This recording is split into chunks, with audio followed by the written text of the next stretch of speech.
Vishnu IAS academy చాలా help చేసింది. Like daily test సిరీస్లో మేము ఎవ్రీడే మా స్టేటస్ ఏంటి, లైక్ ఎప్పుడప్పుడు విష్ణు సార్ చాలా అవైలబుల్ ఉండి ఎక్కడ తప్పు వెళ్తుంది అనేది చాలా కరెక్ట్గా చెప్పడం వల్ల ఈ స్కోర్ రావడానికి పెద్ద ఏమంటారు ఒక ఇదే తీసుకొచ్చినారు sir.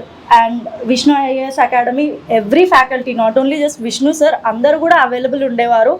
And on the spot ఇమీడియట్గా మాకు మా పేపర్ కరెక్షన్ అయి రావడం అనేది చాలా ఎడ్జ్లో ఉంచింది మమ్మల్ని. అండ్ తెలుసు అందరికీ మెయిన్స్ ఎంత కవర్స్ సిచ్యువేషన్లో జరిగిందో, అట్లాంటి సిచ్యువేషన్లో కూడా మోటివేట్ చేస్తూ కంపల్సరీగా వస్తుందమ్మా రాయండి, ఎక్కడ హోప్స్ వదలొద్దు అని చెప్పి మాకే ఇంకొక డిఫరెంట్ యాంగిల్ పరిచయం చేసింది మాత్రం విష్ణు ఐఏఎస్ అకాడమీ. అండ్ ఎప్పటికప్పుడుకి మా తప్పులు చెప్పడమే కాకుండా మా స్ట్రెంగ్త్ని ఇంకా బాగా దాన్ని గట్టిగా దాన్ని చెప్పడం ఎలా అనింది అంటే దాన్ని ఎట్లా డిపిక్ట్ చేయొచ్చు అని చెప్పింది విష్ణు సరే. అండ్ ఎవ్రీ అదర్ ఫ్యాకల్టీ కూడా చాలా అవైలబుల్ ఉండి అండ్ స్టూడెంట్ ఫ్రెండ్లీ ఇక్కడ ఫ్యాకల్టీ అండ్ హాస్పిటాలిటీ కానివ్వండి ఏదైనా కూడా అండి చాలా వరకు స్టూడెంట్ ఫ్రెండ్లీ ఉండి స్టూడెంట్స్ని చాలా ఈజీలో పెట్టి వెల్కమింగ్గా ఉండి వాళ్ళని ప్రోత్సహిస్తూనే ఉంటారు. So thank you so much sir.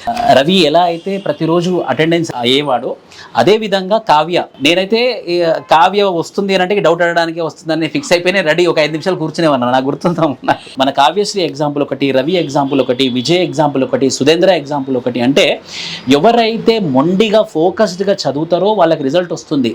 నాకు కావ్యశ్రీ గురించి మాత్రం ఒకటి చెప్తానమ్మా, నేను ఏంటి తెలుసా, జడ్జిమెంట్ చేసేది కాదు, తను చదువుకుంటూ వెళ్ళిపోయేది అనమాట. ఒకరిని జడ్జిమెంట్ చేసేది కాదు, సార్ చెప్పింది చదువుకునేది. ఇప్పుడు పిల్లలు సార్లను జడ్జిమెంట్ చేస్తారు, ఈయన బాగా చెప్తున్నాడా ఈయన బాగా చెప్పట్లేదా అని చెప్పేసి. పాపం కావ్య గుడ్డిగా చదివింది, ఖచ్చితంగా రిజల్ట్ వచ్చింది. అది only because of her sincerity, only because of her honesty, humbleness and politeness. We are very happy Kavyasri.